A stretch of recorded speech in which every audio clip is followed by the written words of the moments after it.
Ahí está. Ahora, Ahora sí, ahora sí. listo, listo. Parece que ahora me fui del power, acá está. Bien, no, acá lo que tengo ya es ese. Bien, ¿se acuerdan que habíamos visto todo esto? Yo quiero ir hasta... Ay, ¿qué pasó? Bien. Todo esto habíamos visto la vez pasada, ¿sí?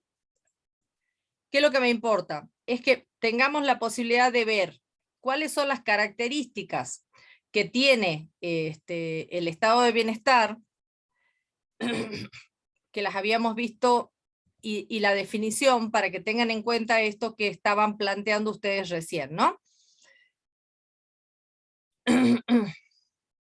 Bien, acá está. Desde acá me parece importante que retomemos. ¿Cómo se constituye entonces el estado de bienestar? Se constituye a partir de todos estos antecedentes que habíamos visto la vez pasada y que tienen que ver con la caída de la bolsa, los antecedentes de la Primera Guerra Mundial y demás, y que va a dar como consecuencia que este ciudadano que estamos viendo ahí, que se llama Keynes, ¿no es cierto?, fue el economista británico considerado como uno de los más influyentes en el siglo XX y que de alguna manera pone en valor y expresa, digamos, cuáles son las cuestiones que había que tener en cuenta para poder salir de esa gran depresión que significó la década del 30. Sus proyectos tienen repercusión a nivel internacional y hay muchos países del mundo que copian este modelo y fundamentalmente él se lo propone en ese momento al quien era presidente de los Estados Unidos, pero hay muchos países del mundo que toman estos antecedentes de Keynes para poder repensar, porque la caída de la bolsa del 30 había generado muchísimas situaciones económicas de crisis en muchos países del mundo. Entonces yo les había puesto esto. ¿Qué proponía Keynes entonces? La inversión del Estado, la creación de puestos de trabajo y evitar a raíz de la creación de las fuentes de trabajo, la reducción de los paros, aumentar la renta familiar, o sea que tengan recursos los y las ciudadanas para sus gastos. Esto va a permitir el crecimiento del consumo y el aumento de la demanda, por supuesto, y el crecimiento y la producción de bienes y servicios. Aumentan los impuestos indirectos que se gravan al consumo, porque al haber circulante económico va a permitir el aumento del ingreso al Estado, y allí se va a producir lo que se conocía en ese momento como el equilibrio presupuestario y en definitiva la reducción del déficit público. Y fíjense, o sea, más ingreso por impuestos indirectos en este caso, ¿no? Entonces esto permite un equilibrio de de la balanza fiscal o de la balanza económica de cualquier país, según lo que planteaba Keynes. Hay algunos economistas que dicen que esto no es tan así, pero yo no soy economista, simplemente les cuento qué es lo que decía Keynes, ¿no? Pero me parece que de algún modo, y por lo menos los proyectos que se aplicaron en Argentina, permitieron de alguna manera este crecimiento económico y sobre todo el aumento de la renta familiar que disponían cada uno de los ciudadanos. Porque obviamente al haber trabajo, y acá hay como 2 o 3 premisas que fueron importantes para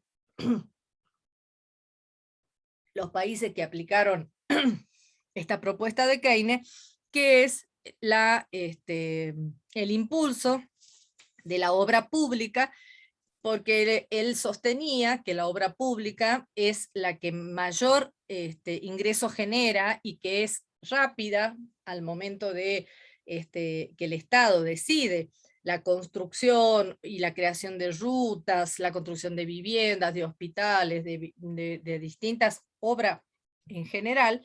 Él sostiene que la obra pública es lo que más ingreso genera y más rápido genera ingresos en la Argentina, en cualquier país. Entonces él propone, digamos, para Estados Unidos en ese momento, y en la Argentina, con el plan quinquenal, también se establece este proyecto y permite, digamos, un crecimiento bien importante para los y las ciudadanas en ese momento. Yo les había visto hoy entonces cuáles eran los antecedentes que teníamos.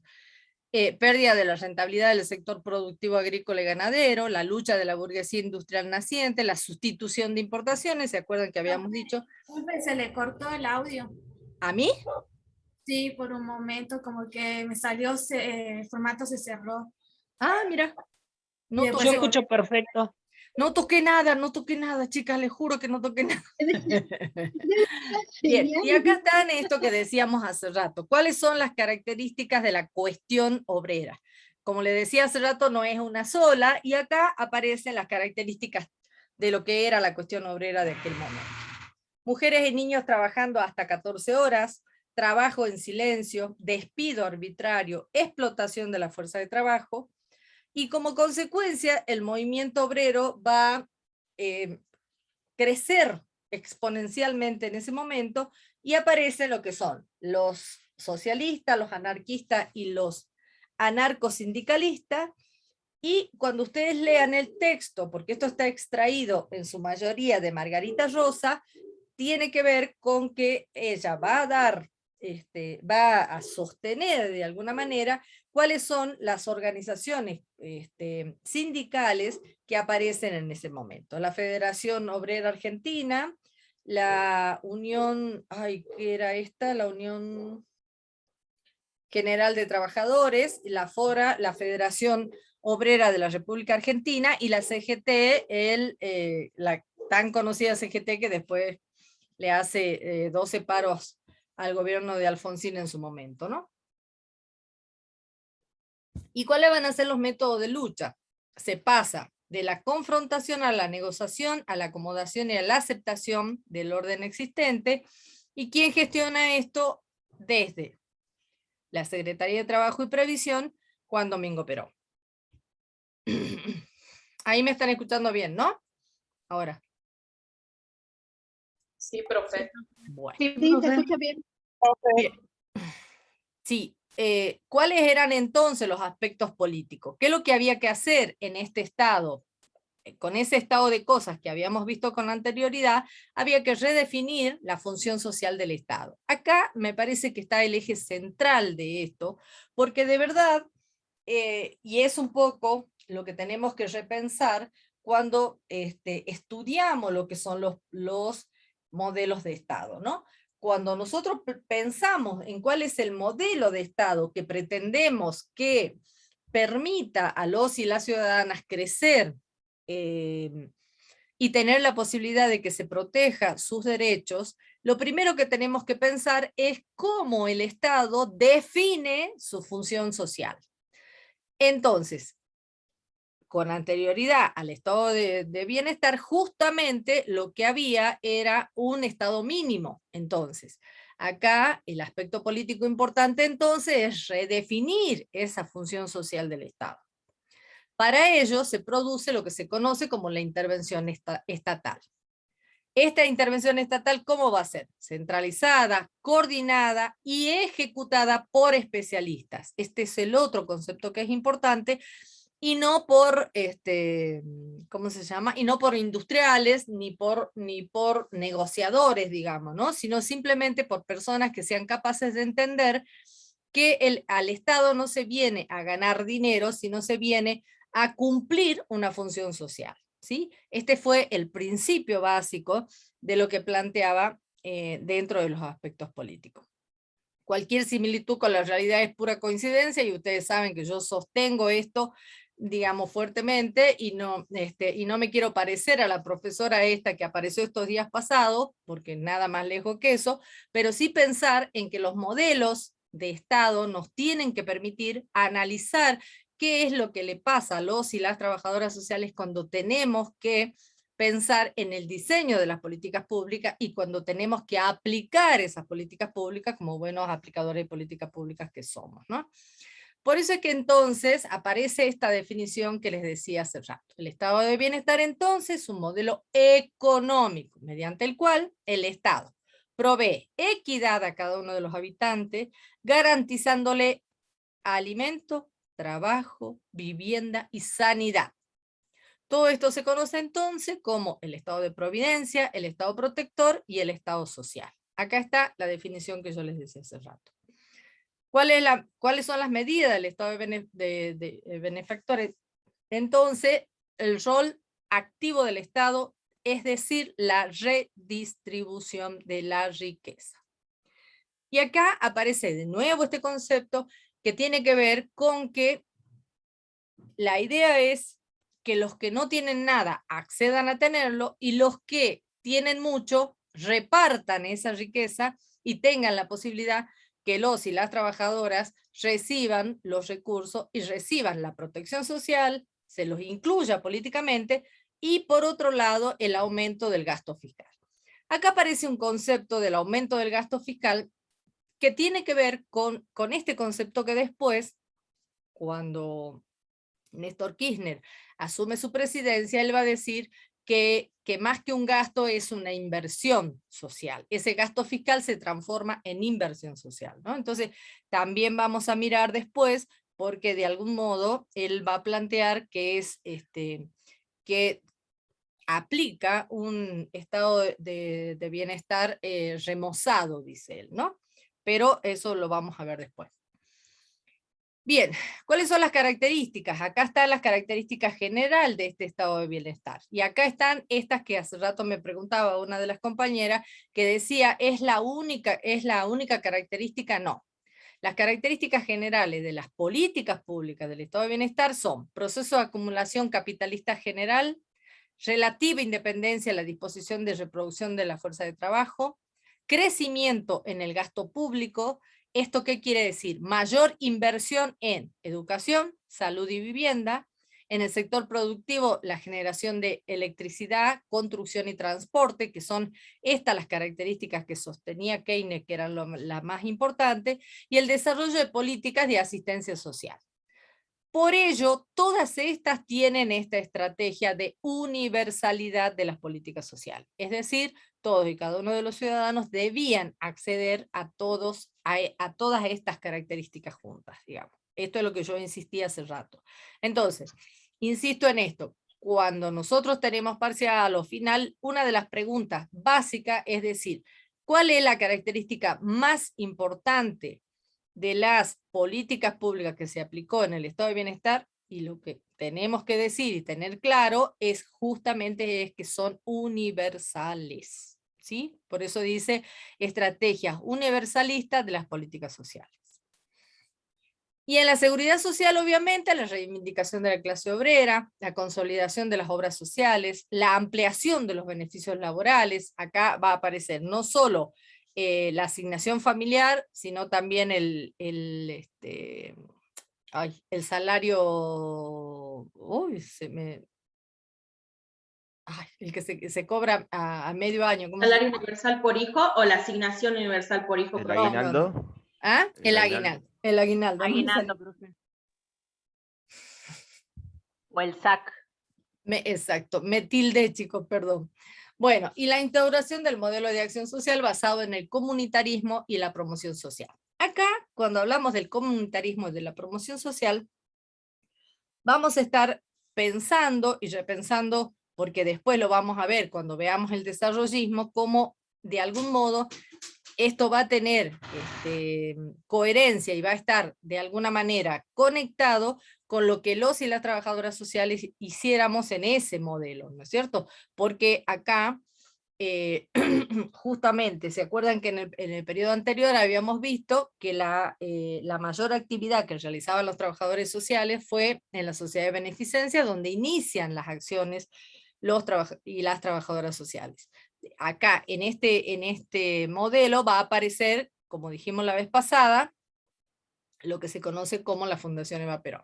Bien, las políticas en búsqueda de eliminación de las patologías sociales, acá seguimos con las características típicas, ¿no es cierto?, del estado de bienestar, la creación del Código Sanitario Nacional, las obras sociales realizan convenio con las federaciones médicas, la tecnificación del sistema de salud y la intervención destinada a la dimensión preventiva, asistencial y comunitaria. Y acá insisto en lo que les decía la vez pasada, porque estaba Carrillo como ministro de Salud, que él viene de una medicina social, de una formación de medicina social,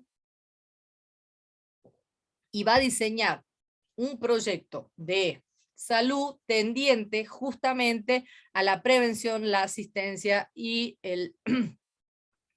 la actividad comunitaria como una forma muy importante de desarrollar esta actividad, ¿no?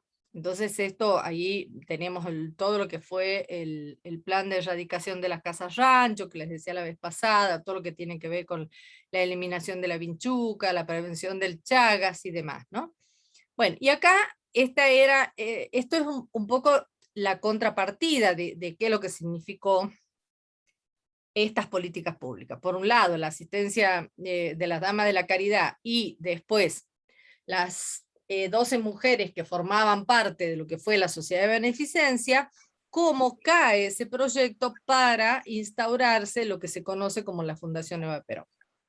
Esta foto que tienen a su mano derecha para mí, es la que están todos los niñitos allí, es un lugar, ¿no es cierto?, donde a raíz de la Fundación Eva Perón y a raíz de las políticas públicas tendientes a que todos los ciudadanos y ciudadanas pudieran inclusive irse de vacaciones y demás, se construyeron muchísimos hoteles en lugares de turismo como Córdoba y Mar del Plata, y se los llevaba a los niños y a las niñas a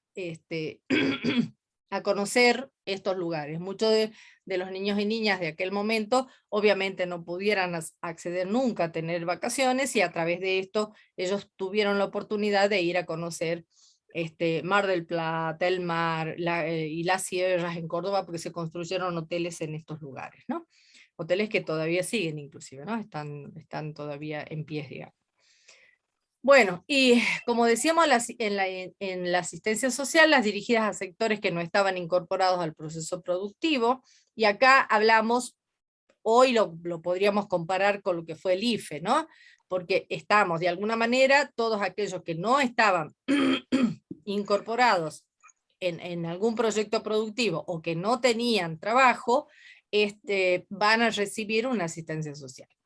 La racionalización de la asistencia de las instituciones que lo prestaban, la acción social viabilizada por la visita de la higiene social, y acá, como yo les hacía relacionar el otro día, no se olviden que nosotros tenemos el antecedente de los higienistas, que dentro de ellos y dentro de la formación de los higienistas, justamente Ramón Carrillo era uno de ellos, y es el que va a permitir, ¿no es cierto?, todo lo que tiene que ver con la parte preventiva. Y por supuesto aparece entonces, como les decía hace rato, la Fundación Eva Perón. Y acá aparece el próximo estadio, que tiene que ver con desde 1945 al 55, donde va a aparecer todo lo que, el proceso de lo que fue el golpe de Estado, ¿no? Porque ahí está el presidente de facto, posteriormente, porque no se olviden que en el 55 está el golpe, y aparece después lo que conocemos como la etapa desarrollista. Aquí aparece entonces Frondizi, como yo les decía la vez pasada, de la que los radicales hablan tanto y lástima que no lo llevan a cabo, pero que sí es importante pensar cómo Frondizi en ese momento va a establecer, digamos, un proyecto tendiente a preservar algunas cosas, sobre todo porque en realidad asume Frondizi por prescripción del peronismo. O sea, en esa instancia no participa Perón de las elecciones porque queda proscripto, y aparece entonces Arturo Frondizi, Guido y Humberto Ilia en esta etapa del desarrollismo. Cuando nosotros planteamos este proceso, vamos a ver, por ejemplo, fíjense, chicos, traten de cerrar ese micrófono, por favor. Hay un micrófono abierto.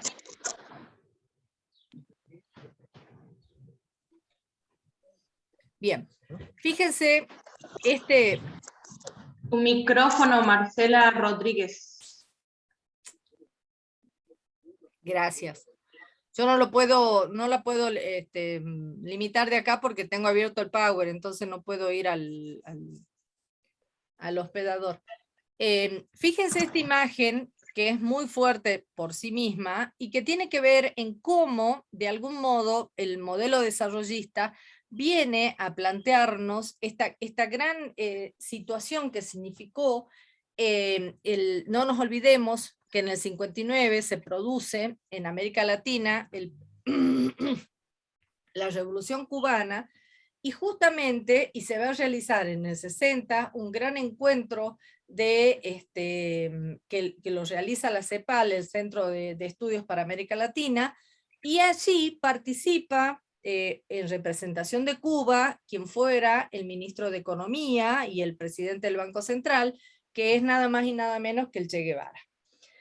Argentino él, por supuesto, y que va a participar junto, él tiene un encuentro con Arturo Frondizi, y que después se conoció, digamos, que realmente se había reunido con él, porque en ese momento se discutía si realmente había sido así o no, pero bueno, después se supo que sí, y el Che dirige un mensaje muy importante en esa reunión, diciendo específicamente cuáles eran los riesgos que corrían los países latinoamericanos, porque ya la Revolución Cubana estaba establecida, y sobre todo los países latinoamericanos que no tenían grandes inversiones económicas en ese momento, aparece la CEPAL diciendo de que ponía dinero para evitar que siguiera y avanzara todo lo que tenía que ver con el comunismo en ese momento. El Che Guevara dirige un discurso bellísimo, que si tienen como buscarlo, háganlo, es muy lindo el discurso que él da, y él reflexiona sobre lo que significaría, y lo que va a significar entonces, esta posibilidad de que haya inversiones norteamericanas y que no le permitan a los países decidir por sus propias políticas, y aparece acá lo que se conoció en ese momento como el modelo bipolar. Por un lado estaba Estados Unidos intentando frenar lo que significaba el avance del comunismo, y por otro lado Rusia, que tenía un modelo socialista. Entonces estos modelos en pugna hacían que... ¿Qué pasó? Silvia, ¿puedes apagar tu micrófono?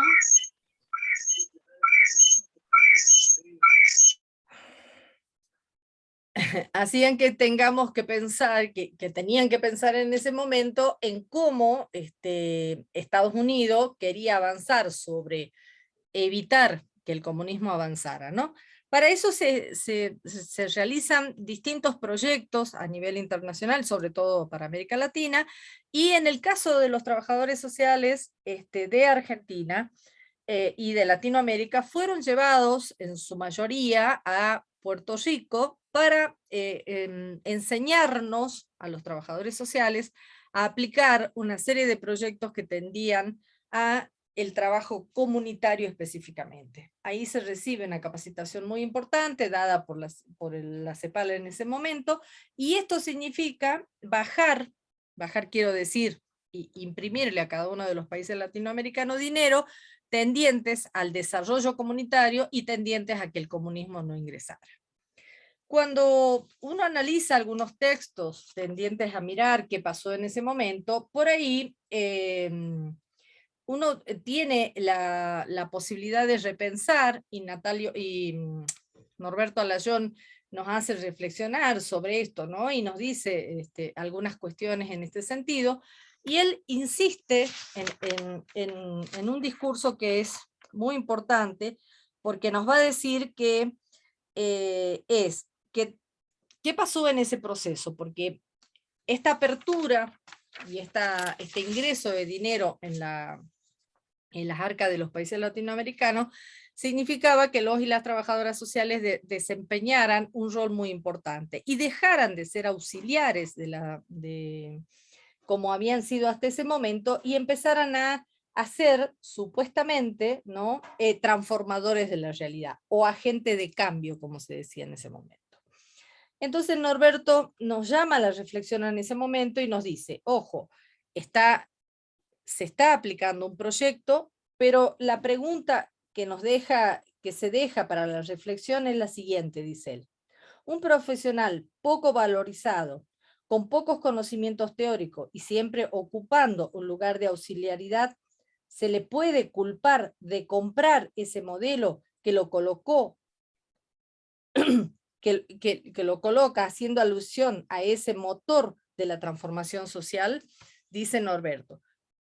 Nos preguntamos si es que realmente fuimos, por decirlo de alguna manera, aplicadores de políticas públicas que tendían a someter al pueblo, o simplemente estábamos cumpliendo un proceso que tenía que ver con la formación para después poder llegar a ser agentes de cambio. Estas son las preguntas que de alguna manera nos va a plantear Norberto en ese momento. De hecho, lo sigue haciendo, y si tienen la oportunidad de leer lo que ha publicado Norberto en estos días, también nos trae a la reflexión algunas cuestiones que están pasando específicamente en este momento, ¿no? Y que no distan mucho de pensar en cuál es el modelo de país que queremos, ¿no? Ahí me parece que es bien importante pensar. Y entonces él va a insistir en ese modelo. Y fíjense cómo este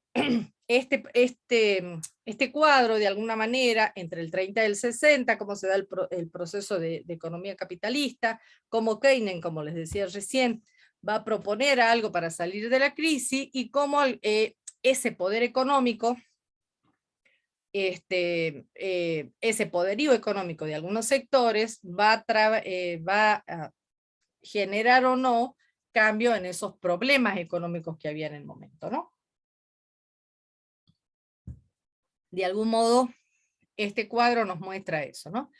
Y cómo el desarrollismo, que vino a plantear transformaciones de estructura productiva, mejor dicho, que vino a producir la transformación en esa estructura productiva que era agroexportadora hasta ese momento, y que va a tener como principio general el objetivo de la industrialización, siempre pensando en cómo se aplicó en ese momento, ¿no?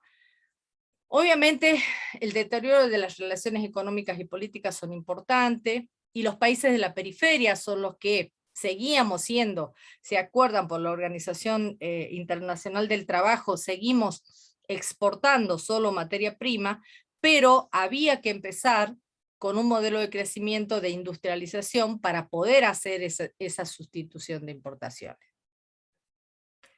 En definitiva, ¿qué significó este modelo desarrollista? Reducir el gasto público, que siempre sabemos qué significa eso, porque siempre la reducción del gasto público lleva implícito una serie de cuestiones específicamente de reducir el empleo, ¿no? Sobre todo en el Estado, Y fíjense lo que pasó, se reduce el gasto público, pero ¿para qué? Para conseguir préstamos del Fondo Monetario, porque el Fondo Monetario siempre, cuando presta dinero, establece las pautas bajo las cuales la va a prestar.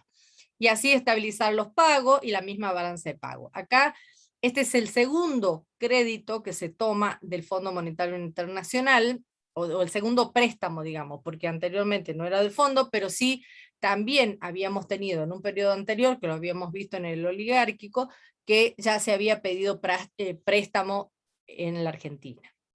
En este caso las medidas fueron el aumento de las tarifas de transporte, vuelvo a repetir lo que decía hace rato, cualquier similitud con la realidad es pura coincidencia, aumento de tarifas de transporte público, de los precios del petróleo y de la electricidad. Acuérdense lo que nos pasó hace 3 o 4 años atrás, ¿no? Como consecuencia de esto, ¿qué pasó? Devaluación, superinflación, disminución de la calidad de vida. Entonces, todo esto significó, esto del crecimiento, del desarrollismo no fue tal para América Latina y en especial para Argentina. Por lo tanto, la CEPAL y el desarrollismo para Latinoamérica significó crear barreras y promover la inversión, pero ¿para quiénes? Como volvemos a decir. Se sustituyen los bienes de consumo masivo, la industria es clave, ¿no?, para el desarrollo económico, y lo que se denominó el nacionalismo económico, que como siempre decimos, hay algunos sectores que siempre son los que van a tener solamente esa posibilidad. Por lo tanto, el fomento de producción de bienes intermedios y durables, la paz social, porque este es el otro concepto, ¿no?, que no nos tenemos que olvidar que ahí aparece fuertemente lo que tiene que ver con la limitación del sindicalismo, ¿no? Así que ahí fue una cuestión bien importante porque empieza la lucha por que desaparezcan los sindicatos porque se los tenía como aquellos sectores que limitaban el crecimiento. Se incorpora la planificación para direccionar la vida económica y social, la economía industrializada, el crecimiento de la pobreza, aparecen las desigualdades regionales significativas, el crecimiento de la marginalidad por la inmigración interna y la de los países limítrofes, y aparece lo que se conoce hasta el día, ya no existe tanto como en aquel momento, pero el Fondo Nacional de la Vivienda, que se conoció como el gran proyecto FONAVI, ¿no? Bien. Acá tenemos un cuadrito que me parece muy interesante que lo tengan en cuenta, que es un cuadro de Barrey, que de alguna manera nos viene a colocar, digamos, y a recordarnos qué es lo que significó cada uno de los momentos que venimos viendo hasta acá. Este primer periodo que tiene que ver con la filantropía, la caridad, la beneficencia, ahí aparece la revolución industrial, los pioneros, ¿sí?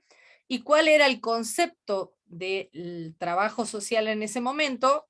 Decimos hoy trabajo social, pero en aquel momento se llamaba asistencia social, justamente de ajuste. ¿Por qué? Porque lo que había que hacer era internar a todas las personas que estuvieran en situación de calle, ¿se acuerdan? Que se los internaba o se los obligaba a trabajar, si estaban en la calle se les aplicaba la ley de inmigración o la ley de pobreza en aquel momento. Y fíjense los numeritos que hay en ese cuadro, ¿no? Dice, el 1, que está allá en filantropía y caridad, en filantropía, hacer el bien por el amor al hombre, el 2, hacer el bien por amor a Dios, y entre los 2 de arriba, hacer el bien por el bien mismo, ¿sí? Sería el 3, aparece el 4, hacer el bien pero hacerlo bien, y por último el 5, que es donde está Mary Richmond, fíjense ahí arriba, al que tiene hambre, denle el pescado, pero enséñenle a pescar. Cuando vemos estas líneas que están acá en el cuadro, vemos este primer periodo que corresponde a lo que vimos en el eje temático 1, este segundo periodo de reforma y ajuste que vimos en el eje temático 2, ¿sí? Con reforma y ajuste, y que aparece el concepto de servicio social, y ahí está Mary Richmond, aparece la escuela sociológica, la escuela psicológica, y dentro de la psicológica la diagnóstica y funcional, que tiene que ver con los aportes de Mary Richmond, y aparece la escuela ecléptica, y en este sentido aparece grupo y comunidad, con algunos representantes que ustedes después los van a ver en los años siguientes, que no lo van a ver conmigo, y aparece lo que se conoció como el metodologismo aséptico en ese periodo. Acá justo esta línea que aparece con la generación del 65, nosotros estamos viendo ahora todo lo que tiene que ver con el 60, justamente lo que va a aparecer es esta cuestión que tiene que ver con cómo dejamos de utilizar un metodologismo aséptico y pasamos a una transformación social o a ser agentes de cambio. Justo allí está el punto de inflexión en el cual vamos a estar, que estamos trabajando en este periodo que tiene que ver con la generación del 65 y que tiene que ver también con todo lo que significó el proceso del el estado de bienestar y básicamente también con lo que vamos a ver en la semana que viene, que tiene que ver con la reconceptualización, donde es allí donde los y las trabajadoras sociales nos convertimos entonces, en función de lo que había planteado la CEPAL y posteriormente el movimiento de reconceptualización, vamos a transformarnos en agente de cambio. ¿Qué es lo que me parece importante? Pensar que en la etapa desarrollista se revaloriza el ejercicio profesional porque vamos a tener un grupo de profesionales formados durante el apogeo del desarrollismo y empiezan a notar que aplicaban políticas públicas que no tenían que ver con el desarrollo de lo que pasaba en Argentina, y entonces es allí donde se empieza a repensar, y vamos a ir a dar con lo que vamos a ver la clase que viene, que tiene que ver con el movimiento de reconceptualización. Pero no es menor pensar que el estado desarrollista nos permitió a los y las trabajadoras sociales tener una capacitación y empezar a repensar la disciplina como dejar de ser auxiliar de otras disciplinas y empezar a pensar entonces en una disciplina autónoma con marcos teóricos y demás, ¿no? Y esto lo vamos a seguir viendo porque acá va a aparecer este quiebre que significa de alguna manera entre lo que significó el metodologismo aséptico, que es aquella posición que tuvo la disciplina donde aplicaba modelos sin ser crítico frente a lo que hacía, y justamente el desarrollismo le da la posibilidad de mayor formación, pero también empezar a repensar qué es lo que se venía haciendo, ¿no? Así que en ese sentido me parece muy importante este cuadro porque les muestra a ustedes cuáles fueron los aportes que se vinieron haciendo y cómo de alguna manera, fíjense, ahí dice reforma, y ahí tienen que recordar lo que ustedes leyeron de Mary Richmond, que ella justamente lo que viene a plantear no es una reforma dentro de la disciplina, aun cuando existía todavía el concepto de ajuste, pero sí la reforma, porque ella insistía en que para que cualquier cosa pasara tenía que haber reforma social, y solamente era posible la reforma social con un Estado democrático. No olvidemos nunca esto, ¿no? Sobre todo porque todos los días escuchamos discursos que tienen que ver con el derrocamiento, que tienen que ver con los golpes de Estado, que tienen que ver con generar en la sociedad temores, miedos, ¿no? Y cuando estamos en procesos eleccionarios mucho más, ¿no? Así que bueno, pensemos esto como también de cuál es el criterio que tenemos nosotros desde la disciplina y desde la formación nuestra, de formar ciudadanos críticos capaces de analizar las realidades en las que estamos viviendo, ¿no? Bien, cuando nosotros vemos, fíjense en el estado de bienestar, estructura de clases sociales, se busca la integración social, la relación, la integración y la marginalidad, o sea, cómo relacionamos esta integración con la marginalidad, y cómo, de alguna manera, a partir de lo que había pasado hasta ese momento, se legitimaba ese orden social. Pero la intervención profesional tuvo que ver con este paso de la casuística al trabajo comunitario. Y a pensar, esto que les decía recién, de que nuestra intervención profesional es una intervención científica. Y van a aparecer este tipo de asistencias que van a ser la paliativa, la curativa, la preventiva y la constructiva, que tienen que ver específicamente en cómo nosotros, los y las trabajadoras sociales, nos plantamos y miramos la cuestión social de ese momento, ¿no? Bueno, acá les puse un poco cuáles son los distintos gobiernos que se establece hasta el 70, ¿sí? Como para que lo tengan presente, ¿no? Bien. Me parece importante, chicos y chicas, que ustedes puedan, una de las cosas que a nosotros nos preocupa mucho y que siempre estamos intentando hacer que ustedes lo tengan como premisa, es buscar reflexionar en estos procesos y pensar específicamente que cuando ustedes están leyendo cualquiera de los textos, establecer relaciones, por eso es que la primera pregunta del práctico 7 justamente tiene que ver con esto, porque, digamos, no necesitamos que sean lineales a la hora de analizar los textos que les damos, sino que los vayan relacionando. Por eso se los relaciono con con el Estado oligárquico liberal, los relaciono con todos los procesos que han pasado en el transcurso de la historia, para que ustedes puedan ir mirando que nada es gratuito, que todo tiene que ver con todo, y que a la vez, este aspecto que yo siempre les planteo, ¿dónde está la política pública? ¿Qué paradigma hay por detrás de la política pública? ¿Y qué cuestionamientos tiene el trabajador y la trabajadora social al momento de aplicar esas políticas públicas que se diseñan en determinados proyectos?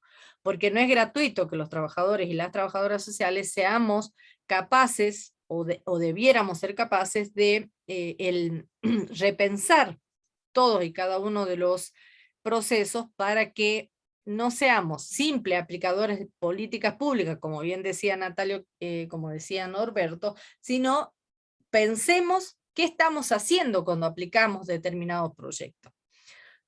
Porque nosotros que venimos trabajando hace muchos años, y nos ha tocado aplicar políticas públicas que lo único que hacía era que teníamos que ir a buscar muy así, en cuestiones muy limitadas, ir a buscar a quienes se los podía beneficiar, porque no entraban en función de cuáles eran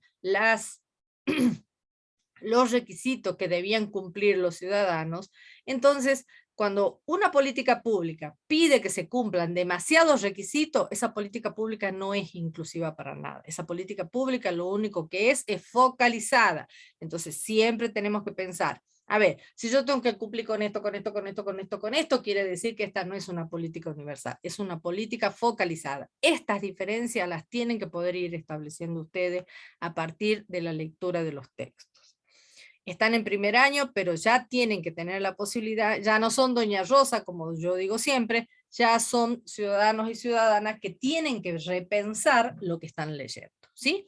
Ya han tenido varias materias y pueden ir pensando mínimamente en cuál es la característica que tienen cada uno de los proyectos y los procesos en los que estamos incluidos, ¿no? Así que en ese sentido siempre insistimos en esto, ¿no? Y por ahí, bueno, Franco, que hace varios años que está con nosotros, Alan y los chicos que están con nosotros de hace un tiempo, pueden por ahí dar cuenta de cómo, de algún modo, lo que intentamos es que vayan reconociendo estos procesos para que después, en las materias que les tocan hacer en los próximos años, les sea más liviano, ¿no?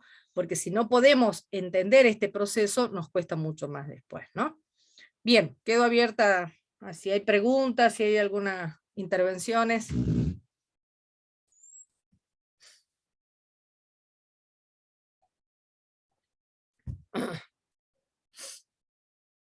¿Alguna consulta, alguna cosa, chicos? Ah, bueno, cada una de las comisiones... Sí, dale. Le quería dar, o sea, poner como ejemplo lo último que está diciendo usted de las políticas focalizadas. El procrear es esa, sería una, ¿no? Por todos los requisitos que incluye, que prácticamente deja imposibilitado a muchas personas que necesitamos una vivienda el poder acceder a una, por todos los requisitos, incluso hasta el monto de los que uno tiene que ganar. O sea, prácticamente nos deja, para mí no es inclusivo en ningún sentido, y no lo veo como algo social o políticas de viviendas sociales para todos, porque realmente eso queda claro que es solo para unos cuantos que accedan a un monto fijo por mes. Así es. En este caso, a No, y mí me parece... Sí, sí, sí. en realidad la gran mayoría de las que se dicen políticas públicas, o los programas o los beneficios o lo que se brinda el Estado en este momento no es universal, digamos. A ver, sin ir más lejos, la asignación universal por hijo no es universal, ¿Por qué no es universal? porque no accede cualquiera a la asignación universal. Me parece Todas que las Tiene. madres sí acceden.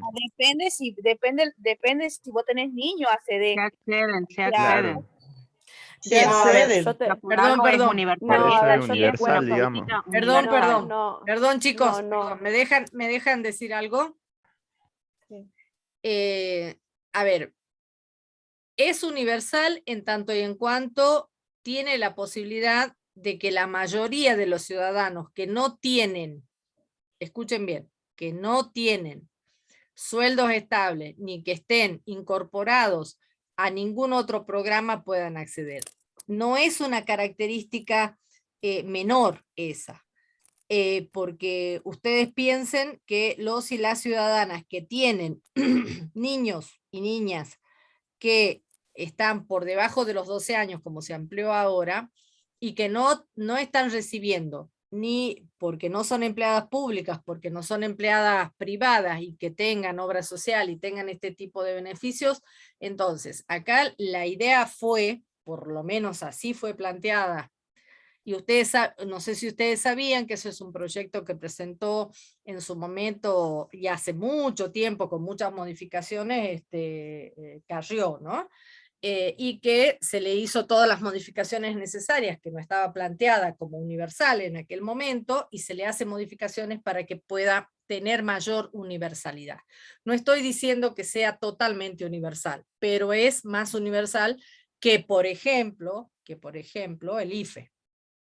¿Sí? Entonces, Y el progresar, profe, de los chicos que están estudiando, bueno, también los limita, porque he visto que muchos chicos que realmente viven en están lejos de la ciudad y han presentado formulario y todo eso, y siempre hay un pero que les ponen, como se dice, la piedra, como para que no puedan acceder ellos y tienen una situación económica muy vulnerable, ¿no? Porque son papás que trabajan en el campo, la mamá trabaja en una relación de portera que no les alcanza, entonces son ese tipo de cosas que a veces uno no sabe si cómo entenderla, esa parte, ¿me entiendes? claro, no, está Para- bien, yo insisto, sí, no sé quién es, No, levante la decía manito. de que hace rato que planteaba lo de la asignación universal. Para mí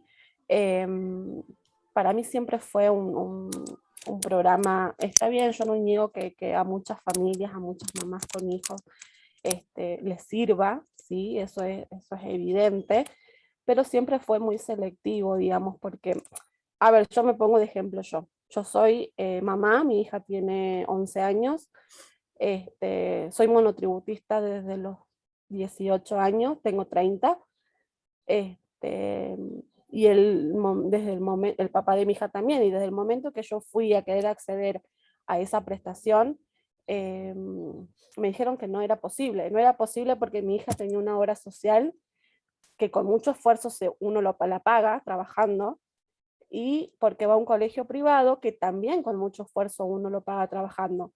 Entonces, como una ayuda, yo siempre lo pensé así, digo, realmente hay que estar en la absoluta miseria como para recibir la ayuda del Estado, para poder acceder a estos beneficios, digamos.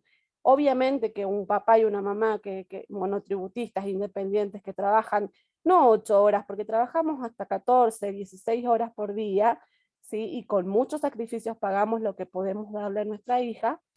De repente no es que no necesitemos No, seguro, esa pero ayuda. sí, totalmente, Anabel, pero lo que digo es, A ver, primero que fue planteado en un momento histórico donde veníamos de una debacle, 2001, no nos olvidemos, ¿no? O sea, y no, 2001.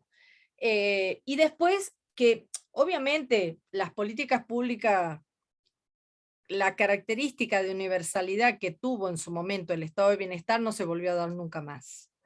Y digo esto en este sentido, porque en ese momento tenías salud pública, educación pública, ¿sí?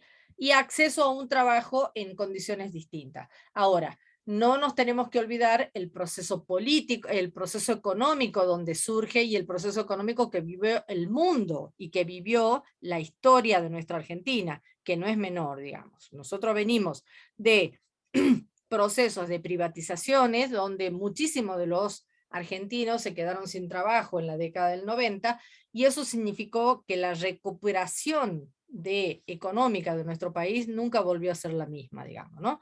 En ese sentido. Y por otro lado, lo que vos planteas es real, pero también tiene que ver con que hay una porción de la sociedad que no ha podido acceder a ninguna otra cosa y en ese momento la asignación universal les resolvía digamos, el aporte calórico proteico, porque así fue planteado, necesario para no entrar en situación de pobreza extrema. Entonces, allí tenemos que tener en claro esto y leer lo que significó el proyecto en su momento para entender estos procesos. Ahora, lo que no tenemos que, lo que yo debiera querer que ustedes no piensen, porque hay mucha gente que lo hace y uno lo escucha todos los días, es creer que con esa plata un ser humano vive. ¿Sí? No es No, así. por supuesto que no, por eso siempre lo planteé así. No, pero Uno no tiene que pretender que el Estado se ocupe al 100% de cubrir todas sus necesidades, ¿no? Perdón, pero en no, un país socialista sí sucede, Anabel, ¿eh? Así que no es así lo que estás planteando, ¿no? O sea, un país socialista se ocupa de su pueblo y pretende y busca que los ciudadanos y las ciudadanas tengan cubierto todas sus necesidades, ¿eh? Esto, por eso te digo, depende de qué estemos planteando. Pero sí, Celeste, no sé qué querías decir. No, que tampoco no estoy, o sea, tan de acuerdo con la compañera que hay que estar en la miseria para recibir algo. Y que muchos se plantean de que tener, o que las mujeres solo están para tener hijos porque reciben la asignación, eso es mentira. Yo sí recibo la asignación, tengo una sola hija, y no soy una jovencita, digamos, ya tengo 37 años, trabajo, tengo mi trabajo, no te voy a negar que sí, me ayuda la asignación porque a mí me ayuda un montón y esa es la verdad, pero no estoy en la miseria, o sea, yo sí la recibo y no me parece mal que me la den y tampoco soy de las mujeres que me he dedicado a tener hijos como piensan mucho, porque eso es lo que piensan mucho de lo que creen que porque recibí la asignación te dedicaste a tener hijos, no es así y no estoy en la miseria porque recibo la asignación. A ver, escúchame, Celeste, yo no dije de que eso fuera lo que... A ver, cuando yo quise acceder a eso, a mí básicamente en la ANSES me dijeron, no señora, porque usted tiene una hija que tiene una prepaga y va a colegio privado. O sea, directamente me dijeron, señora, usted no lo necesita, ¿me entendés? Por eso yo lo trasladé, o sea, es mi pensamiento, yo en ese momento sentí que tengo que estar en la absoluta miseria como para recibir ayuda. No es que, yo no pienso que esté mal, yo aplaudo realmente que esto exista y que las personas y las mamás puedan acceder.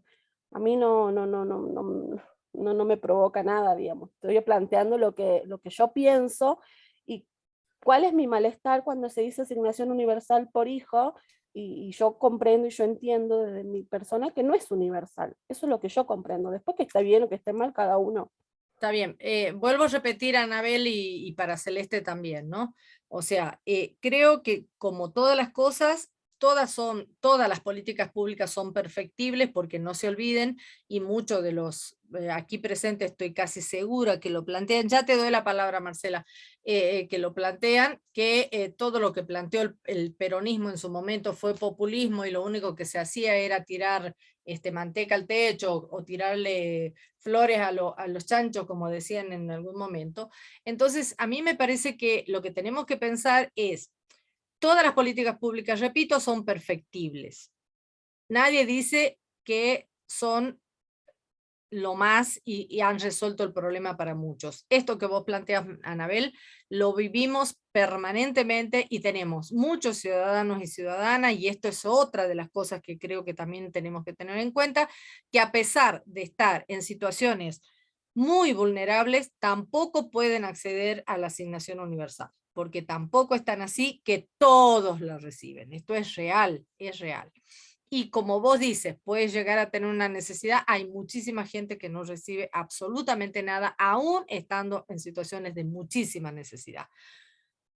Por lo que planteaba la compañera, por ejemplo, el progresar, que no alcanzan a llenar los datos, porque convengamos que si nosotros no pensamos que hoy por hoy los servicios públicos, y llámese Internet como uno de ellos, que es un servicio público, debiéramos y necesitaríamos que esté, digamos, a costos muy bajos para que todos puedan acceder. Porque ¿qué le pasa a esos chicos que no pueden ingresar al progresar? Porque no ingresaron en el momento adecuado, lamentablemente, ¿no? Porque no tenían internet, porque no tenían el dispositivo para hacerlo, porque no entendían los mecanismos, y porque la sociedad ha ido avanzando en la tecnología de una manera muy importante, que lo vamos a ver cuando veamos globalización, y hay muchos ciudadanos y ciudadanas que quedaron fuera de eso y van a seguir quedando fuera de eso. Esto no hay duda. Sí, Marcela, no sé qué querías decir.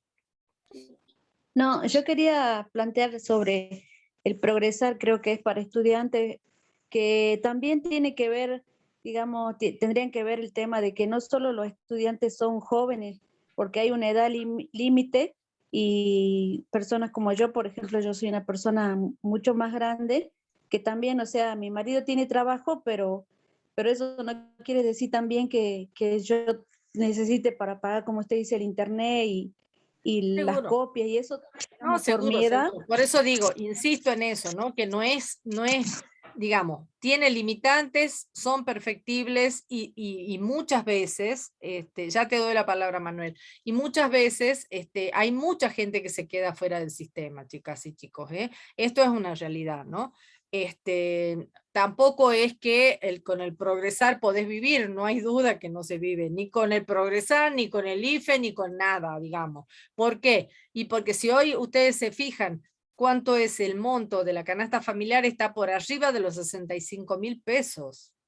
A ver, y acá hay cuestiones económicas que son muy complejas, y donde nosotros ya no podemos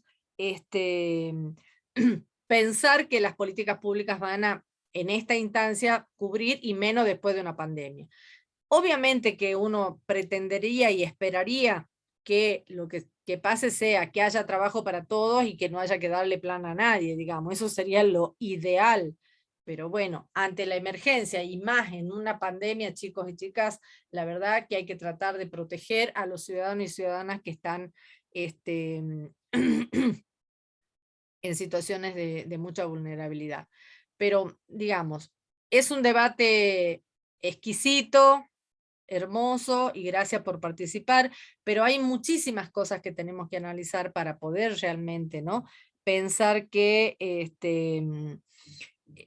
vayamos mejorando la calidad de vida de los y las ciudadanas. Lo que sí tengo claro yo, y lo que sí me parece que les tiene que quedar claro a ustedes, por lo menos en lo que avanzamos, que el oligárquico liberal entraba muy poca gente a tener algún tipo de beneficio. En el estado de bienestar se amplía esa posibilidad de que los y las ciudadanas tengan algún ingreso un poco más estable.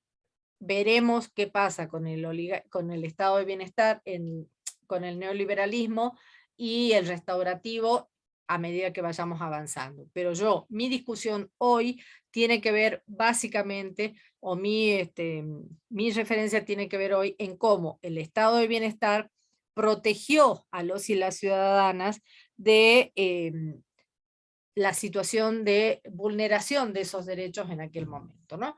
Pero bueno, obviamente, hay muchísimas cosas para discutir en este sentido, y uno, vuelvo a repetir, porque varios compañeros están poniendo que sería mejor que tengamos trabajo. Sí, no hay duda que sería mejor que tengamos trabajo.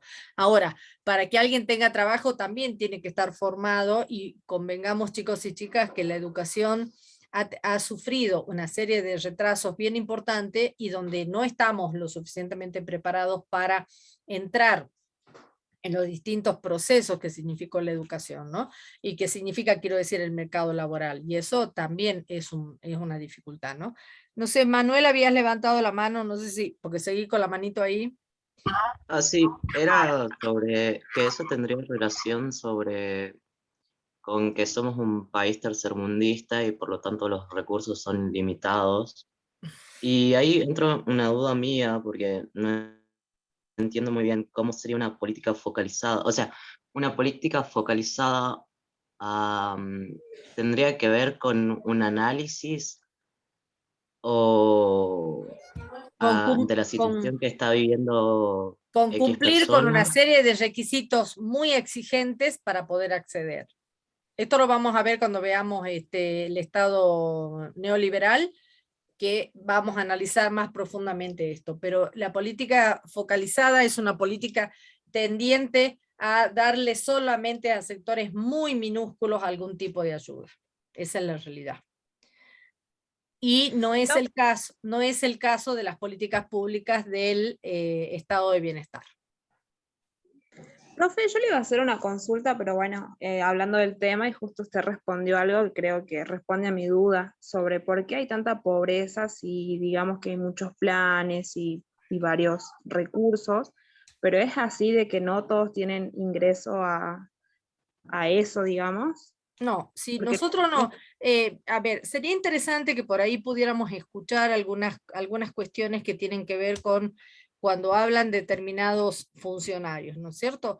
Por ejemplo, Daniel Arroyo, que ha sido el ministro de Desarrollo antes de que renuncie para pasar a ser candidato a diputado, hizo una exposición brillante con la cantidad de beneficiarios real que tiene el país, y que no significa para nada esos números que plantea la derecha todo el tiempo diciendo de que todos son unos vagos y que todos quieren solamente y que todos reciben planes. Eso no es verdad para nada, y nosotros tenemos, por eso es que lamentablemente cuando discutimos estas cuestiones de qué es lo focalizado y qué es lo universal, tenemos que tener claro estos conceptos. ¿Por qué? Porque lo universal es que vos pudieras ir a buscar trabajo, consigas trabajo, trabajes vos y vos tengas la posibilidad de tener tus propios beneficios. Alan, ¿de qué te reís? Digo, no pregunto porque de verdad que no estoy entendiendo. Estamos en clase, digamos. Pero me parece que... Sí. Perdón, refiriéndome al tema eso de lo que usted decía y lo que decía Anabel. Yo creo que ella se queja porque no, yo lo tomo así, perdón, ¿no? Si me expreso mal, pero ella lo toma como que el gobierno no le accedió porque ella pudo ponerle en un colegio privado, puede trabajar, y yo le digo con el tema, y muchos chicos yo he estado viendo ahí en los mensajes que hacen con los planes, que son, bueno, hace unos días, mirando, pues yo siempre estoy en las redes, qué sé yo, observaba que, por ejemplo, en Tucumán había una chica que estaba estudiando, se recibió, pero vendía pan. Y el IFE, hay otras personas que el IFE le dieron y implementaron esa plata para producir, para hacer un trabajo mínimo, ya sea vendiendo verdura o vendiendo alguna cosa que ellos pudieran subsistir, pero eso le fue generando dinero, ¿no? O sea, de a poquito fueron creciendo, pero ese IFE lo supieron utilizar. Hay gente que no, obviamente, hay personas que no, pero otras sí. Y otras, por ejemplo, estudian, trabajan vendiendo cosas, y como veo que hay muchos chicos también que estudian acá en la facultad, y que también están en el campo, viven y trabajan en el tabaco, o van a las plantaciones a cosechar naranjas, frutas, lo que sea, y trabajan y de eso también subsisten. Entonces, yo Claro, creo pero a que... ver, perdón.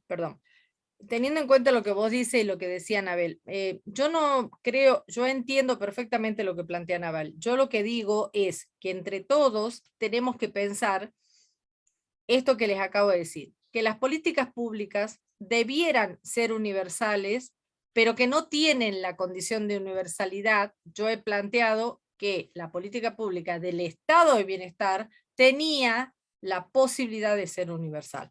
Para nada dije que la asignación universal por hijo, de hecho el ejemplo lo sacaron ustedes, no fui yo la que lo puse, pero sí me parece importante que ustedes piensen que puedan ir analizando y no quedarnos con este discurso. Ahora le doy la palabra a Alex y a Laura, que están ahí con la manito levantada, que no nos quedemos con el discurso de pensar que la plata que da el Estado para las asignaciones o para la subsistencia de muchas personas sea tirada, y que sí sea, en este caso, un recurso que se utiliza con la posibilidad de que los y las ciudadanas no pasen mayores riesgos y se le vulneren muchos más derechos de los que se le vulneran hasta ahora. Entonces, en este sentido, tengamos cuidado cuando utilizamos algunos apelativos o algunos adjetivos, por decirlo de alguna manera, con algunos beneficios, porque en realidad, si no, nos quedamos con este discurso vacío de contenido que se viene escuchando de hace bastante tiempo, que decía que la asignación universal se iba por la cloaca, porque las mujeres se iban a jugar a timbiar, que tomaban, que se drogaban. Bueno, ojo con esto, porque ahí hay como un discurso muy, muy penoso por debajo de eso, y nosotros tenemos que ser críticos de eso, ¿no? Sí, Laura, Alex o Anabel, no sé quién. Sí, profe, yo quería comentar, porque me quedó muy acá en mi cabeza, el lema que tiene Mary Redmond, que es con respecto, darle pescado y enseñarle a pescar. Es una parte que yo creo que se tiene que implementar eso, porque así como dijo la compañera Anabel, que se da en algunos sectores y en otros no. O sea, no hay una investigación, una forma de implementar, o cómo sería, que a través de las políticas públicas se implemente una investigación o algo más como para poder, ¿cómo se dice?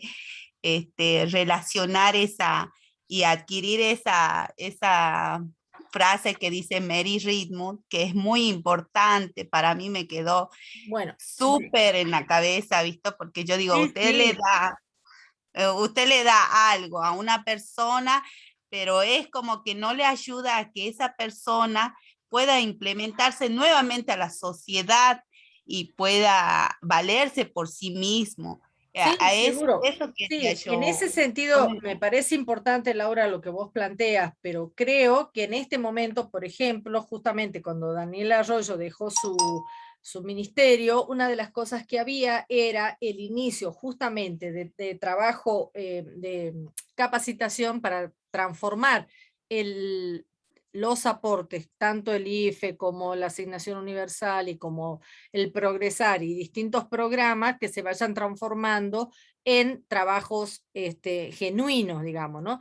Pero bueno, repito, estamos en pandemia, no podemos tampoco pensar que en pandemia se puedan resolver las cosas tan fácilmente. La situación económica del país y del mundo es totalmente distinta a la que fue en el proyecto del Estado de Bienestar, y no analicemos cuestiones que tienen que ver con este momento, simplemente las sacaron ustedes y estamos discutiendo sobre eso, pero yo lo que estaba planteando tenía más que ver con aquel momento, ¿no? Sí, Alex. Y entiendo lo que vos dices, Laura, lo entiendo perfectamente, pero bueno, sí. Hola, buenas tardes. comentando lo que dice la compañera por el tema de esto, yo estaba viendo los comentarios de lo que hablamos los otros compañeros, y hay uno que me dejó pensando, porque dicen, como usted me explicó, como dicen que la gente hay gente que vive de plano, de progresar o cualquier dinero que da el Estado, pero en realidad la gente, yo veo como, simplemente acá en mi casa, justo cuando cobran toda la gente de progresar, veo gente afuera que son madres con hijos menores de 18 años comprando bebida alcohólica y encima piden que le paguen con la tarjeta alimentar. No sé si me confundo yo o es capaz una confusión mía, pero yo creo que el Estado da de comer a la gente que se dedica más a molestar, a salir a la fiesta, tomar bebida alcohólica. Yo pienso que alimentan a esa gente que progresa con la gente que en realidad está buscando trabajo. Yo conozco a gente que trabajó que recibieron plata del IFE, se armaron una carpintería, una metalúrgica pequeña y empezaron a progresar de a poco y empezaron a mejorar de a poco la persona esta. Y yo por eso digo, porque también leo un comentario que dice que si vos sin título no sos nada. Es verdad, si vos estudiás, con título sos algo.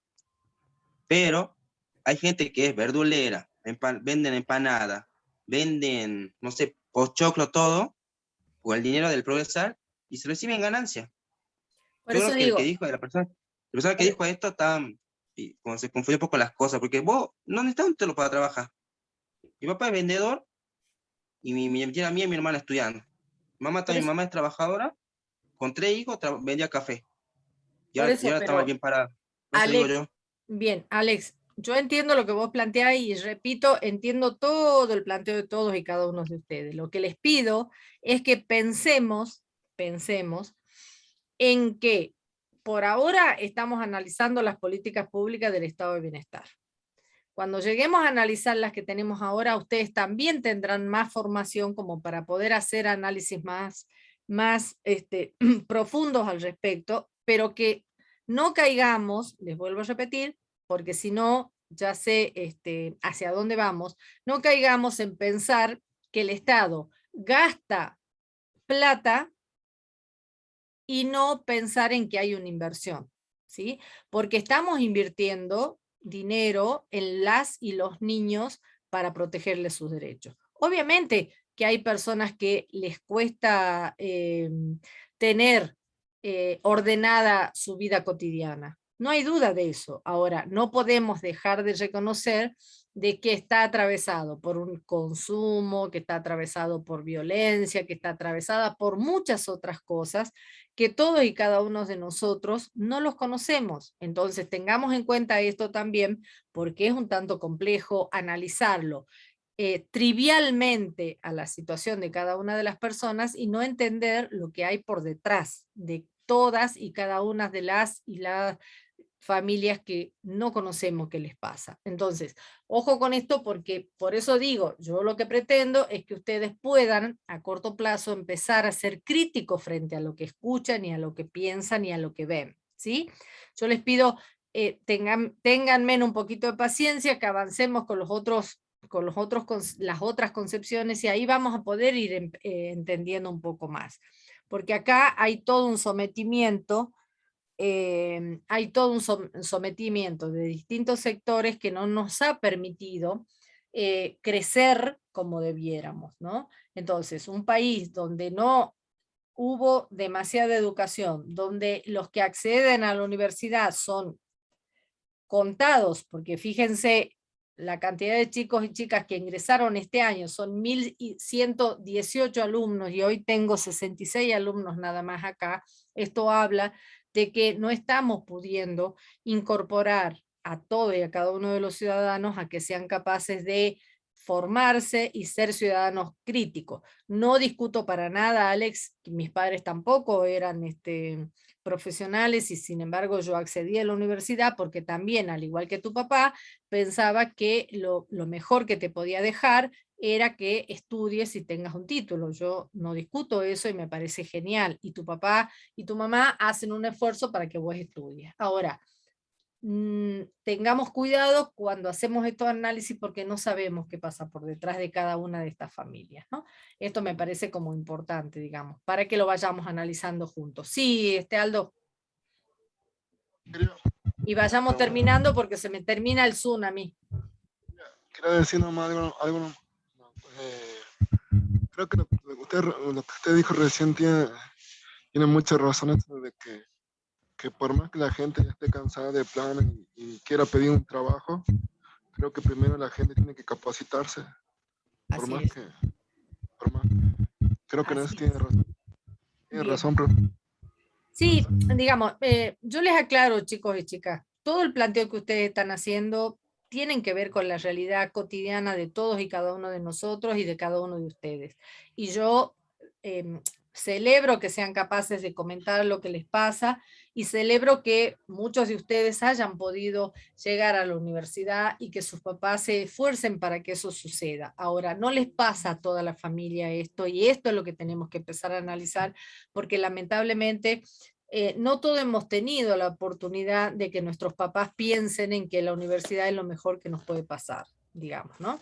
O que la educación primaria, la secundaria, ¿no? Hay mucha gente que ha, digamos, ha sentido que en el transcurso de su vida no ha podido repensar que lo mejor que le puede pasar a su hijo es ir a la escuela, ¿no? Entonces, eso es un valor en sí mismo que nos lo dio la 1420 allá lejos y hace tiempo en el oligárquico concretamente, y sin embargo todavía seguimos repensando la política pública educativa y qué nos tiene que dar la política pública para que todos y cada uno de nosotros y nosotras podamos incorporarnos al sistema, porque hay muchas de las personas que han tenido muchas dificultades. Y un compañero insiste con que somos dependientes del Estado.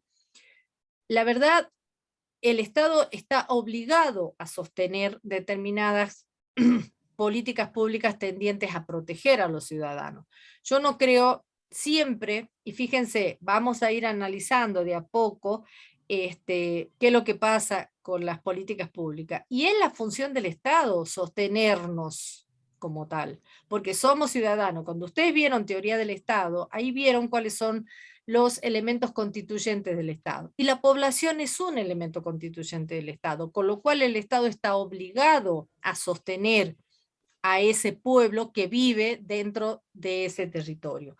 Entonces acá, ahí es donde tenemos que empezar a entender esto, porque fíjense, ustedes dicen, mi mamá no depende del Estado. Ah, sí, no me digan, yo les puedo dar una explicación y a la larga o a la corta todos dependemos del Estado. ¿Por qué? Si yo soy empleada y vendo verdura en la calle, ¿sí? No soy empleada, vendo verdura en la calle. El señor que cobró el sueldo del Estado va y te compra a vos. ¿Vos no dependés del Estado? Sí, dependés del Estado igual. Digo, si ese ciudadano o ciudadana que cobra su sueldo y va y te compra a vos, que sos vendedor ambulante, seguís dependiendo del Estado. Porque, ¿cuáles son los días de mayor actividad económica? Después de que se cobra. Bueno, entonces todos dependemos del Estado. ¿Se entiende esto? Entonces ahí... Que justamente, profe. Sí. Justamente eso quería plantear. Que justamente a lo largo de que vayamos leyendo los textos y haciendo la lectura, y relacionando también con lo que vamos aprendiendo de las otras materias, vamos a ir entendiendo que justamente ninguna persona es independiente de por sí sola, sino que todo está relacionado con todo, y creo que ellos ya vieron, cursaron teoría del Estado, y ahí explica la relación que hay, ¿no es cierto?, en el sistema político, económico, social, y cómo los diferentes actores de ese sistema van, digamos, teniendo protagonismo y hacen, digamos, los resultados de cómo vive el ciudadano, de cómo se da la vida cotidiana de las personas. Es decir, que no es que un individuo está alejado del mundo y depende por sí solo, sino que todo tiene que ver justamente con lo que enseñó la profesora, con los modelos de desarrollo. Y esas diferencias son las que nosotros tenemos que poder tener en cuenta, porque no es lo mismo el estado de bienestar, que aplica políticas públicas de inclusión, políticas, y lo toma como una inversión a la educación, a la salud y al trabajo, a diferencia de un modelo, ¿no es cierto?, neoliberal, que entiende a las políticas sociales como la educación, la salud, como un gasto, ¿sí? Y yo como estudiante lo viví particularmente, me acuerdo hace 3 años, cuando había un gobierno neoliberal, y que la facultad, ¿no es cierto?, sufrió un recorte presupuestario universitario, que estuvimos con 3 meses sin clases, y eso sí lo afectamos, Y creo que eso tiene que ver, ¿no?, con que a manera global cómo nos afecta a todo. Después podemos, más adelante, seguramente cuando ya generemos, ¿no es cierto?, un pensamiento crítico y reflexivo desde el material teórico, poder hacer análisis de si tal política pública es beneficiosa o no es beneficiosa, pero por lo pronto me parece que está genial esto de ir pensando, ¿no es cierto?, pero siempre a la luz de los autores y de la bibliografía que se va planteando para poder entender y comprender, ¿no? Creo que en el modelo neoliberal una de las características tiene que ver con el achicamiento del Estado, tiene que ver, ¿no es cierto?, con que está más orientada a las políticas del mercado, las políticas económicas, donde por ahí las cuestiones más sociales, políticas de seguridad están un poco como coartadas, ¿no? Que me parece que eso, y a eso se refiere con las características de política focalizada, de política centralizada, políticas de privatización, que es importante tenerlo en cuenta, porque esto que planteaban hace rato, ¿no es cierto?, algunos de los chicos, del ejemplo, como decía la profe, tenemos que tomar de la realidad, porque todo esto que ya se vio en la historia y que está en los materiales bibliográficos, justamente no es únicamente como algo que quedó en el pasado, sino también que toma incidencia en el presente y seguramente también en el futuro. Entonces, por eso es importante aprenderlas, leerlas, para poder, ¿no es cierto?, ir generando en cada uno de nosotros un pensamiento crítico y reflexivo, teniendo en cuenta la realidad, el contexto histórico, social, político y económico, pero tener bien en claro cuáles son estas diferencias, ¿no es cierto? Por ahí el estado de bienestar fue un estado intervencionista, ¿no es cierto?, que apostaba a la seguridad, que le daba la posibilidad a los gremios de tener apertura y que los gremios defiendan, ¿no es cierto?, los derechos de los ciudadanos, y me parece que a eso se refiere cuando habla de políticas universales, ¿sí? No tanto específica alguna, sino que es más amplia para la sociedad, para que todos podamos acceder, por ejemplo, a la educación, que podamos acceder a la salud, que creo que en otros países no se da, ¿no? Entonces, desde ahí me parece que tiene que ver con eso, y eso es lo que quería aportar un poco. Gracias, Franco. Brillante usted, como siempre. Lo que digo yo es, teniendo en cuenta esto que planteaba Franco, tengamos presente que lo que estamos analizando son políticas públicas de un modelo anterior. Estas políticas públicas están como mucho más atravesadas de conceptos como el de globalización, por ejemplo, el de mercantilización, y todos estos conceptos van a ir haciendo que las políticas públicas tengan diferencias sustanciales a las políticas públicas del estado de bienestar. Por eso les decía que traer ejemplos de este modelo particular nos va a permitir necesariamente primero atravesarlos de todas estas políticas anteriores, ¿no? Así que por eso es que es importante, y cuando nosotros analizamos las políticas públicas de un proyecto político que nos interesa, que tengan la posibilidad de que cuando apliquemos esas políticas públicas defendamos realmente los derechos de los y las ciudadanas, es allí donde tenemos que repensar qué pasa con el proyecto político que sostiene determinado modelo o de determinado gobierno, ¿no? Porque ustedes no se olviden que acá va a depender mucho del proyecto político que esté en vigencia, ¿no? Así que, como bien decía Franco, les va a permitir, a medida que vayan avanzando en la lectura, poder ir analizando estas políticas públicas. Entonces, vayamos viendo esto. Estuvo interesantísimo el día de la fecha, es muy interesante que ustedes puedan empezar a intervenir y empezar a dar sus propias formas de mirar la realidad y lo que les pasa a todos y a cada uno de ustedes, porque ustedes también están atravesados por la cotidianeidad que significa vivir en esta instancia y estar en plena pandemia y que nos pasen todas las cosas que nos han pasado. Pero sí es importante que pensemos, por ejemplo, hoy, y con esto termino, es que tenemos una política pública que es la vacunación universal. En este caso, no se le ha pedido a nadie un papelito para decir usted es rico, es pobre, no, usted va y se vacuna. Esto es una política pública universal y que tiene la característica de un espíritu totalmente del estado de bienestar. Todos y cada uno de nosotros podemos ir a vacunarnos, ¿sí? Y de hecho, hoy está disponible. Les pido, les solicito, les requiero que traten de pensar en esta alternativa y que todos y cada uno de nosotros estemos vacunados, nos va a dar la posibilidad de que pronto podamos ir a la facultad y ir al ámbito más de las aulas de la facultad, porque el aprendizaje es totalmente distinto y tenemos otras posibilidades. Pero sí, esta es una política universal que les pido que traten de ir a acceder a ella porque les va a permitir una mejor calidad de vida y sabemos, porque así lo establecen las investigaciones que hay hasta el momento, que es lo único que de alguna manera ha protegido a los distintos lugares del mundo, ¿no? Así que piensen en eso y con esto me despido. Nos quedamos atentos para que, Franco, si podemos ver, a ver si en YouTube queda grabada la clase, por favor. Sí, profe, ahora me... Bien, y no sé qué pasó con la anterior, supuestamente automáticamente se graba porque está conectado, digamos, pero bueno, después fíjate por favor, porque la verdad que yo ya no manejo esas cuestiones, no me pidan que siga aprendiendo más cosas porque la verdad que me está costando un montón. Pero bueno, te pido eso, Franquito, que tengan muy buenas tardes a todos y a todas, nos estamos viendo la semana que viene. Y ahora de última le paso el power al Franco, porque de última si no, subilo vos, Franco, y vemos. ¿Ah? Profe, ¿quiere que lo suba al aula virtual o al grupo de Facebook? Lo que pasa es que estaban en YouTube y no estaba grabándose en Facebook, sino, pero bueno, a cualquiera, Franco, yo te lo paso. Lo que pasa es que en YouTube se graba cuando son más de 400 alumnos, por eso las primeras clases sí se grababan.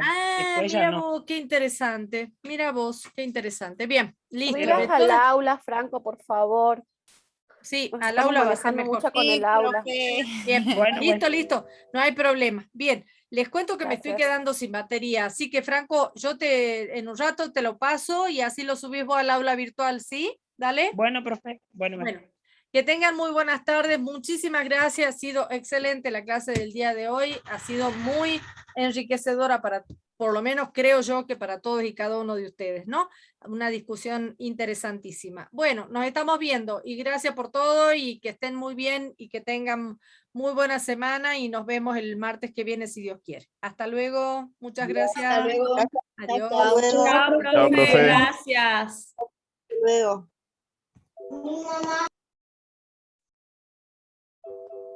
¿Y qué pasa? Ah, bueno, dale.